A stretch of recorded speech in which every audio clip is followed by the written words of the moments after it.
எல்லோருக்கும் வணக்கம். இது நம்ம ஸ்ரீராம் ஜங்ஷன். இன்றைக்கி வீடியோவில் நம்ம எதை பற்றி பார்க்க போகிறோம்னு பார்த்தீங்கன்னா, சௌச்சௌ வச்சு ரொம்ப சிம்பிளாக ஈஸியாக நல்ல டேஸ்டியாக எப்படி கூட்டு பண்ணலாம் அதுவும் என்னோடய ஸ்டைலில் நான் எப்படி பண்ணுறேன் அப்படின்றத நான் உங்களுக்கு இன்றைக்கி என்னோடய வீடியோவில் காட்டுறேன். வாங்க, இதை செய்யறதுக்கு நான் சின்ன குக்கர் தாங்க எடுத்திருக்கேன்.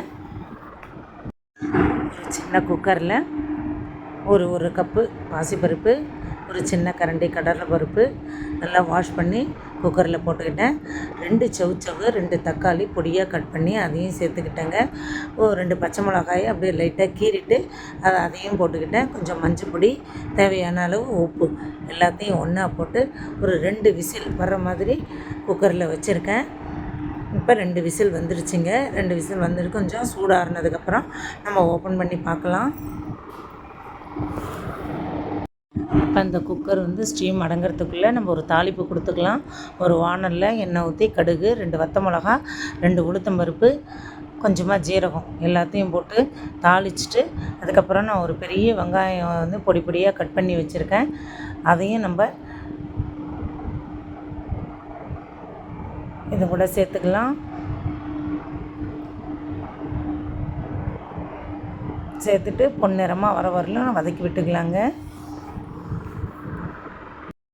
பாருங்கள், வெங்காயம் நல்லா பொன்னிறமாக வதங்கிடுச்சு. இப்போ கேஸ் ஆஃப் பண்ணிடலாம். இப்போ குக்கரை ஓப்பன் பண்ணி பார்க்கலாம். இங்கே பாருங்கள், நல்லா சூப்பராக குழையாமல், காயும் பருப்பும் குழையாமல் நல்லா வெந்திருக்கு பாருங்கள். இப்போ ஒரு 2 வாட்டி கலந்து விட்டுட்டு அப்படியே தூக்கி கேஸ் அடுப்பில் வச்சுக்கலாம். இப்போ நம்ம வதக்கி வச்சுருக்கோம்ல வெங்காயம், அதை எடுத்து இதில் சேர்த்துக்கலாம்.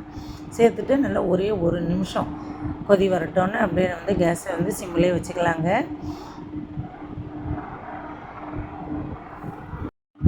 ஒரு நிமிஷத்தில் கூட்டு கொதிக்க ஆரம்பிச்சிருச்சு. இந்த டைமில் பொடியாக கட் பண்ணி வச்சுருக்கிற கொத்தமல்லியை சேர்த்துக்கலாம். அடுத்ததாக நம்ம